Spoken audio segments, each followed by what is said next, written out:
Welcome to Billboard with me, Ted Stanley, for our monthly roundup of arts and entertainment in East Yorkshire and Lincolnshire. Entertainment venues across the region that have been dark for so long are now looking forward to opening their doors to a paying public. We caught up with Claire Williams from the Grimsby Auditorium as they emerged from the restrictions of lockdown to prepare for a new season of shows, starting with the best of Take That on the 1st of July. So we've actually had our first shows. We had a wrestling event which went very well, and we've had a cheerleading competition where we had 3 shows over one day, obviously all socially distanced, so made sure that there was separation between people who'd booked. We tried to keep people outside for as long as possible, and so they could go straight to their seats when the show was ready to happen. So it's been fantastic, and we've got a few things coming up over the next few weeks as well. Today we are hosting MAPAS, Music and Performing Arts, to do their concert, which is being live streamed into primary schools. And next week we have a run of socially distanced performances. Take That show, we've got Paul Smith, the comedian, and we also have Anton and Giovanni doing their performance. Obviously, we have done a lot of rescheduling, we've done a lot of refunding, but it's been really positive to see the amount of people that have kept their tickets and are wanting to come back, and really positive that we've seen an uplift recently in ticket sales, so it's great. I think people are desperate to get back out and doing things. Tickets are available from the theatre box office. Other entertainers treading the boards again include comedian, actor and choir boy Lloyd Griffith. We caught up with him at Doc's Beers in Grimsby during his UK tour, Not Just a Pretty Face. My name is Lloyd. I am a comedian, but I have another job as well as comedy. Now, I used to ask the crowd and say, what do you think I do for a living as well as comedy? But I stopped asking because the responses I was getting were scathing, awful. Straw that broke the camel's back, gig in Birmingham. Bloke on the front row, I said, mate, what do you think I do for a living as well as comedy? This bloke looked at me, panicked, went, I don't know, mate. Darts.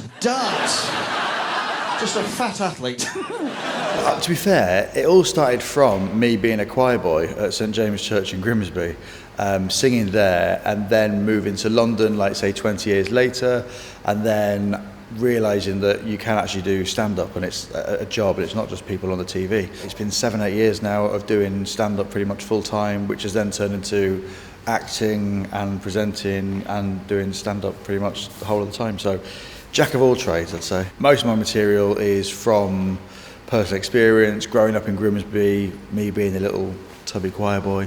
So it's all kind of like quite personal to the area. So the show is called Lloyd Griffith, Not Just a Pretty Face. We actually did 15 dates in 2020, but then obviously had to stop because of the pandemic. So the show is about me wanting to sing the national anthem at the Euros this year. The Euro is currently happening as we speak, so you'll have to come to the show to see if it is a reality. It's me telling jokes, telling stories, and also a bit of singing as well, but not too much, in case anyone's put off by that. Look at my eyes, my eyes are there, Well, lockdown was quite difficult because I live in London and live in a 4th floor flat with no garden or balcony, so it was me essentially just looking at other people having fun in their gardens. Then when things eased, I was able to come back to Grimsby and spend time here. Doc's Beers is honestly one of the best venues in the country. It's absolutely amazing. I opened it last year, we did 3 nights here, then obviously sadly everything shut down. I've done a few socially distanced gigs here, and again, they're great, but I can't wait to get back here, full crowds, you know, everyone having a good night. I mean, it's great because it's a real kind of local feel to it. You know, and I can do jokes here that I can't do anywhere else, talk about best fish and chip shop, do you know what I mean? Usually on the front row you got people that you went to school with or kind of like my mum's friends and stuff, so it's definitely a different gig, but absolutely one of my favourites on the tour. No, stop it! Stop it, it's embarrassing. Guys, stop it. Gig dates and venues from lloydgriffith.com. Grimsby's Festival of the Sea on the 17th of July brings you an exciting programme of street theatre and live music from talented local and national artists in the newly regenerated St James Square. The festival will also host the launch of Paint the Town Proud, an ambitious project led by Creative Starts founder Sam Delaney to create a series of murals on town centre buildings with built-in storytelling and soundscapes that capture the history of the town and its people. From art to literature, with Hugh Richards' review of the latest book releases. Thanks, Ted. Straight back to the Middle Ages and The Red Prince, The Life of John of Gaunt, Duke of Lancaster, by Helen Carr. This remarkable, powerful man is best remembered nowadays as the speaker of Shakespeare's septile blessed plot speech in Richard II. He might have been a patriot, owning Lancaster and much of England, but he was also keen on owning much of France and having a go at being King of Castile. Son of one king, regent for another, and father of a third, old John left even deeper dynastic roots. His Beaufort bastards were the ancestors of the Tudors. Carr reveals a man who inherited and married incredible power, but learnt that a crown was out of his grasp, a chivalrous but violent knight, and a wise but ruthless statesman. Lionel Shriver usually keeps her ear to the zeitgeist, if that's physically possible. In Should We Stay or Should We Go, she imagines various scenarios for a married couple of doctors who, in their 50s, treating dementia patients, agree to a suicide pact when they're 80. The years roll by, and the moment brings its own possibilities and choices. Shriver provides 12 different versions of the final decision, including a new medicine against aging, a madhouse retirement home, cryogenic survival, and the unexpected delights of dementia. It could be a glum subject, but Shriver provides a rather cheerful prospect, aware that death is inevitable, but aging might not be. Ed Miliband, former leader of the Labour Party, has published a cheerful, optimistic book called Go Big. His podcast, Reasons to be Cheerful, provides the contents of a book full of ideas from creative, innovative thinkers contemplating the problems of this sorry old world and coming up with reasonable, realistic solutions. Climate change, unfair inequality, working hours, and popular democracy can all have happy, positive results, according to this work full of either inspiring idealism or dangerous delusion. He has no solution to the problem of eating a bacon sandwich. Patricia Cleveland Peck and David Tasman have finally published their long-awaited sequel to You Can't Take an Elephant on the Bus. This new volume, consistently entitled You Can't Take an Elephant on Holiday, contains advice and warning on the perils of playing crazy golf with meerkats and, of course, eating candy floss with an albatross. It's crucial travel advice. Back to you, Ted. Gracias, Hugh, te veo pronto. After knockout performances at major music festivals and airtime on Radio 1, local indie band Mint were on the brink of fame when lockdown came. Loud, proud and ready to rock and roll again, I caught up with them during rehearsals at Laces in Cleethorpes.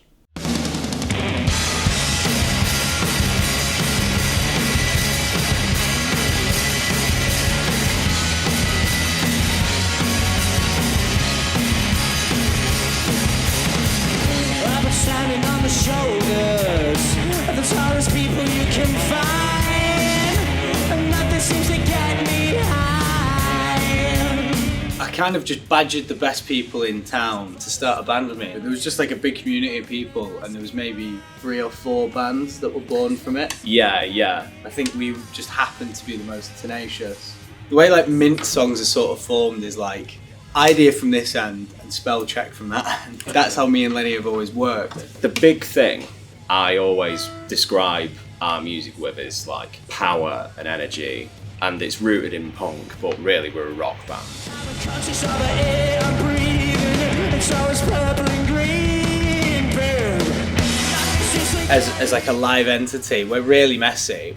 A big kink of this band is like the chaos and the mess. It's like a big contradiction where it's like you can get away with intense heaviness but still be classed as an indie band.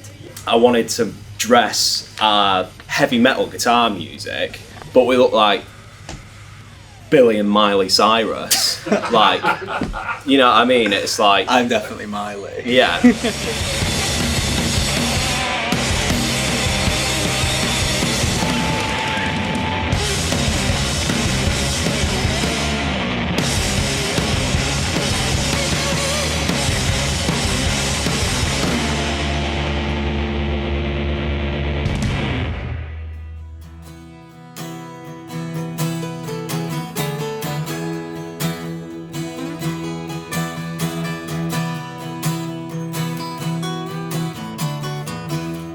thing is, with age, you analyse things differently. You became much more poignant with what you were saying, and it wasn't about girls. That sort of bled into the music as well, because we weren't trying to sound like something we'd heard. We was trying to mix things up from things we've heard and make something we haven't heard.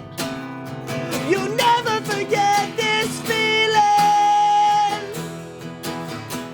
That is a big thing about this band. It's the small town pub crew. As soon as we go somewhere else, that small town pub crew is then formed, and it stays there until you go back. We sort of like leave the 24/7 rockstar shit on tour. Yeah. Like if we meet people like, oh my god, I bet their life's amazing. I bet they've got loads of. It's like we're idiots. We live in the pub and everything's dead normal. Like.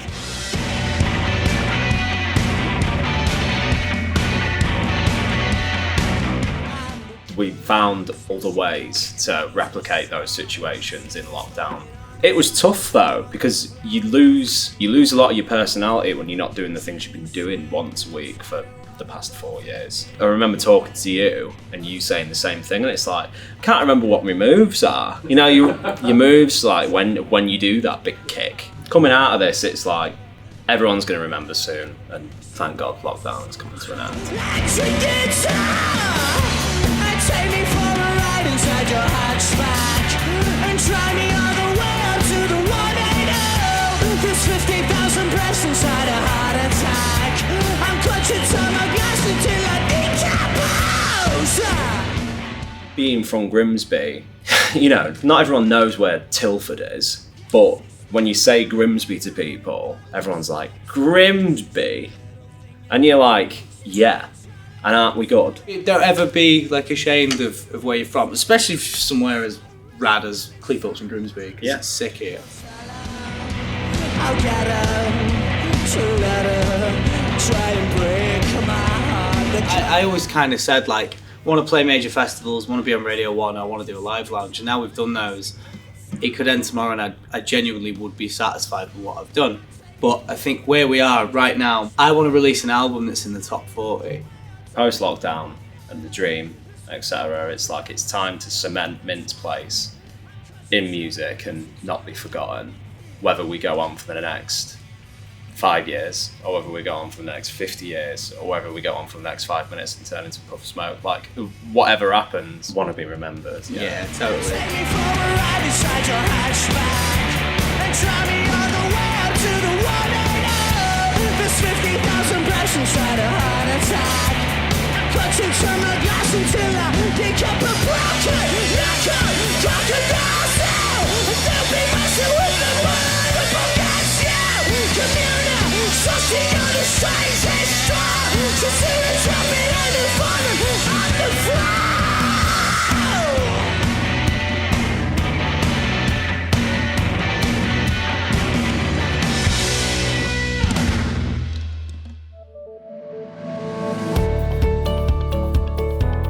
Zoom has been great, but let's be honest, we're all over Zoom. I'll feel safe, and people that come in here will feel safe.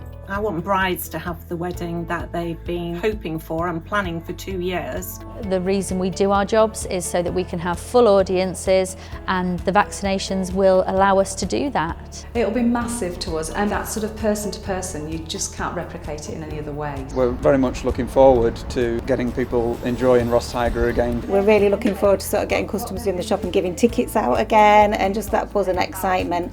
There are 6,000 people employed in the fish industry in Grimsby, and a lot of that is into the food service sector. So we need that all unlocking, and let's get on with our lives. Get the people back into the dance schools, into the theatres. Let's get it done. Keep dancing and keep going. Keep going. Let's keep going.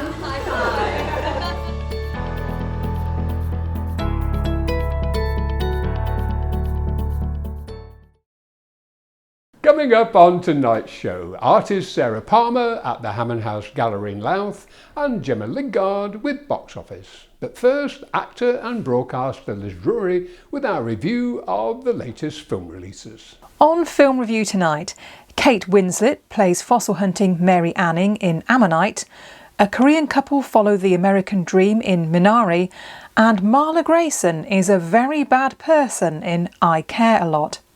But first, The Sound of Metal, starring Riz Ahmed as a workaholic heavy metal drummer who suddenly loses his hearing. Directed and co-written by Darius Marder, it's a deeply experiential film that delves into the true experience of late-onset deafness, the feeling of panic, the noiseless claustrophobia, the attempts to find a sense of peace and acceptance. Impeccable sound design, understated writing and sensitive acting deliver a beautiful story.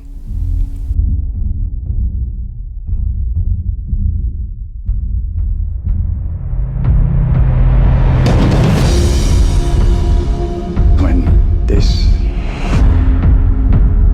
crappy, mundane world suddenly becomes radiant and magnificent. All the fear is gone. That place will never abandon you.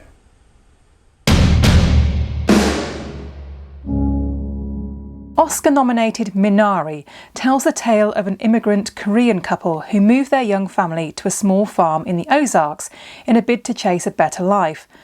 But work as an inexperienced farmer proves to be a real struggle, as does the eventual arrival of Monica's mother. Writer-director Lee Isaac Chung has produced a heartfelt and understated work of art that has a lot to say about the virtues and hardships of family, the immigrant experience and the American dream. We need to find water somewhere. If that soil ain't wet, we're gonna lose the crop.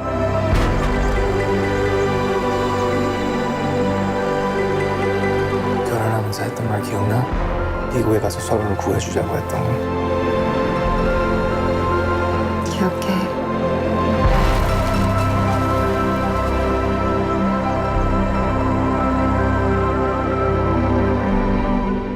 In Ammonite, Kate Winslet plays the real-life figure of Mary Anning, the 18th century fossil collector who received little credit for her world-shaking discoveries and was refused entry into the male-dominated scientific community. Francis Lee's introduction of an imagined lesbian experience for Mary has received mixed reviews, but it remains a powerful and richly crafted depiction of deeply buried passion and patriarchy.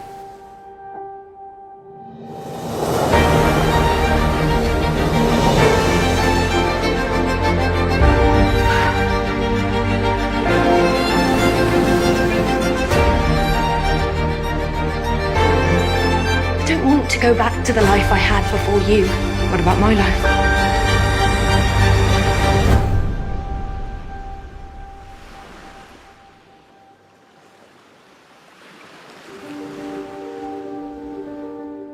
I Care a Lot is a pitch-black comedy that gets to the dark heart of late-stage capitalism. Marla Grayson has a successful career gaining legal guardianship over well-off, healthy senior citizens, and then depositing them into care homes where they receive unnecessary medication and are separated from society. Then she sells off their homes and assets. It's all going really well until Marla picks on the mother of a ruthless mafia boss. And pray.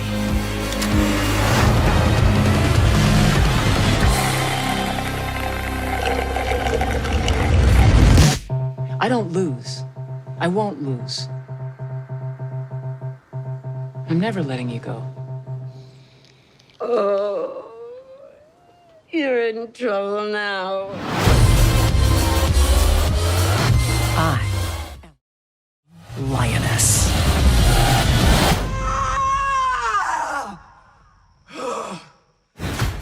Our family film tonight, Arlo the Alligator Boy, follows the adventures of a young alligator-human hybrid who's been raised in the swamp but dreams of a world behind his bayou. Arlo soon learns he's actually from New York City and sets off on a quest to find his father. The softness of the storybook settings contrast with the wacky characters he meets along the journey as they travel up the eastern seaboard to New York City, where Arlo eventually learns some important things about his past. It's for you to stay. Don't you threaten me with a good time, honey. Whoa!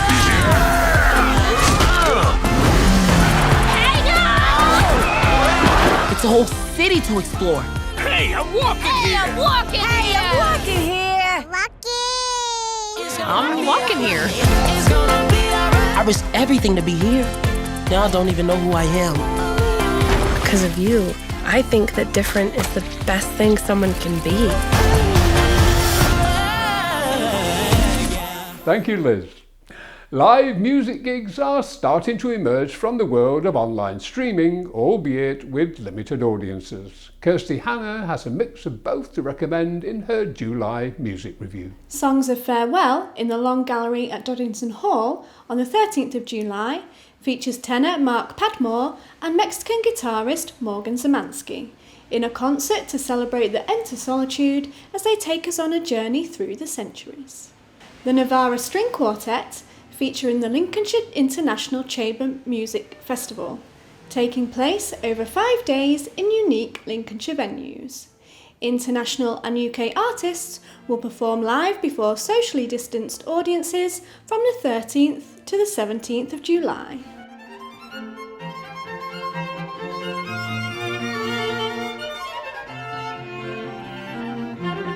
Shadow Kingdom on the 18th of July will showcase Bob Dylan in an intimate setting, performing songs from his extensive body of work created especially for this event. His first concert performance since December 2019 and first performance since the release of his universally acclaimed album Rough and Rowdy Ways. Jazz and swing fans can catch the Kate Peters Band at Hull Truck Theatre on the 22nd of July. This uniquely talented and versatile vocalist will be performing songs from Nelson Riddle, George Gershwin and Count Basie, with a nod to Ella Fitzgerald.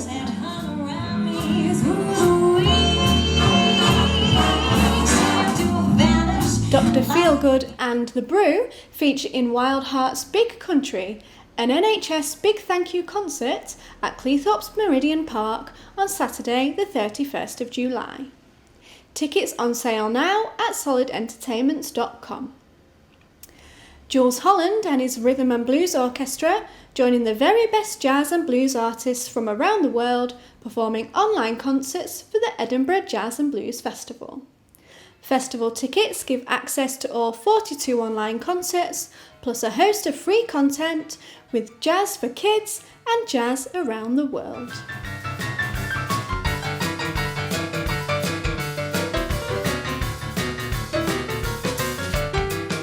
The July exhibition at the Hammond House Gallery in Louth features work by Cleethorpes artist Sarah Palmer, who also featured in the Culture House Made in Grimsby series.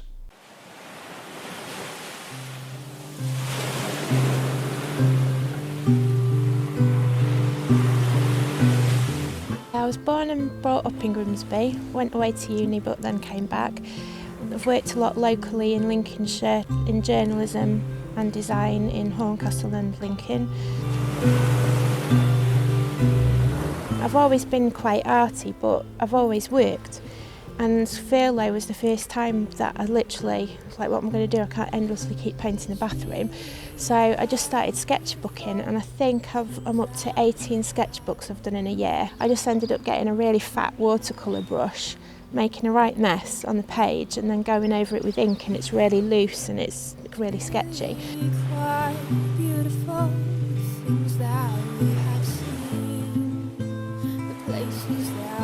I've got a chalet on the Fitters, and over lockdown I've been coming down and painting the chalets. It's just such a magic place. Every time I come down there's something new for me to paint. It's just never-ending inspiration. The sky and the sea I find quite fascinating, particularly the way that when you look out and some days the two can nearly merge into one. I've always lived kind of on the outskirts of Grimsby a little bit, either in Scather or on sort of Laceby Road. And 2 years ago I moved into proper town centre Grimsby. And so this lockdown I started doing a lot more walking around and looking at the Victorian architecture. So I've done a lot of drawings, particularly of the river, but also look at the Victorian detailing of buildings in town, because we do have, dilapidated though some of it is, amazing Victorian architecture in town. I lost my job in September and I wasn't quite sure what to do, and I thought, right, I'll try selling my artwork. And the Culture House commission that I did was for a window in Wallergate. It was the first commission I'd got. I like the idea that you love your childhood teddy bear, however tatty, bald, scruffy, whatever it looks like, you still love it. And it was just a nice project to work with over Christmas, and it was a good opportunity that I got from Charlotte and Becky at the Culture House to do it. And I think if I hadn't have got that sort of scaffolding, I probably maybe would not have got it off the ground. Sarah as an artist, I think, has got a really unique approach, and she's inspired by place, whether that's Grimsby or Cleethorpes, and I think she's really observant and takes time to absorb that place and then translate it into the artwork. I love it, it's great. It's got its problems like everywhere else, but it's also, there's lots going on, there's lots artistically going on, there's a lot, a lot of creative people, and I just think it's a really great place to live.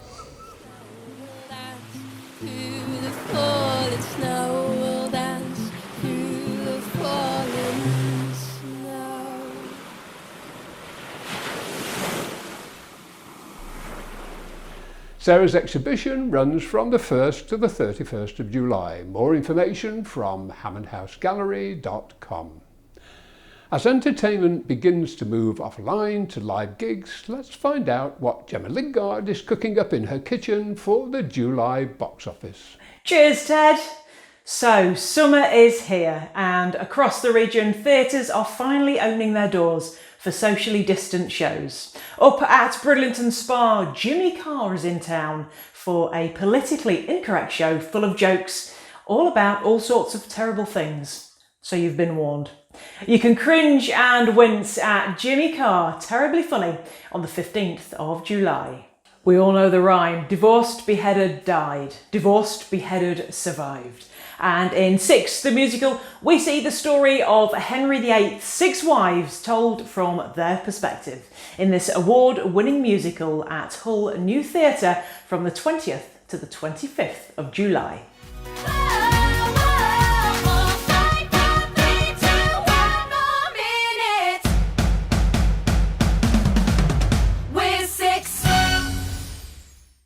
At Grimsby Auditorium, the ballroom king Anton Dubek and 2 times Guinness World Record holder Giovanni Panisse join forces in He and Him. Watch their dancing extravaganza on the 3rd of July.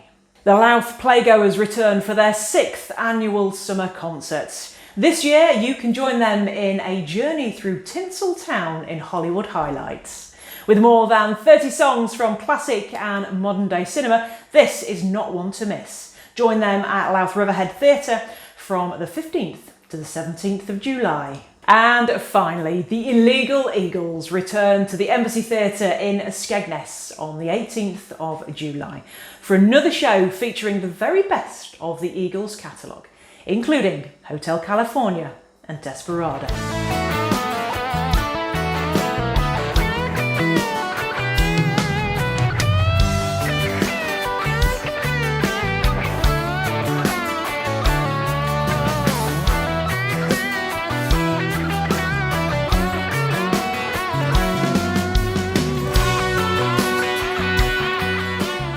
Well, that's almost all for tonight's show. Don't forget to watch our new Heritage channel and keep up to date with the latest Billboard news on our Facebook page. Or if you're watching on YouTube, click the subscribe button below. If you have a story you would like us to feature on Billboard, email details to news@billboardtv.uk. We may be winning the battle against COVID, but the war isn't over, so please continue to take precautions during these challenging times. We will be back next month with more entertainment news, entertaining guests and great music. High.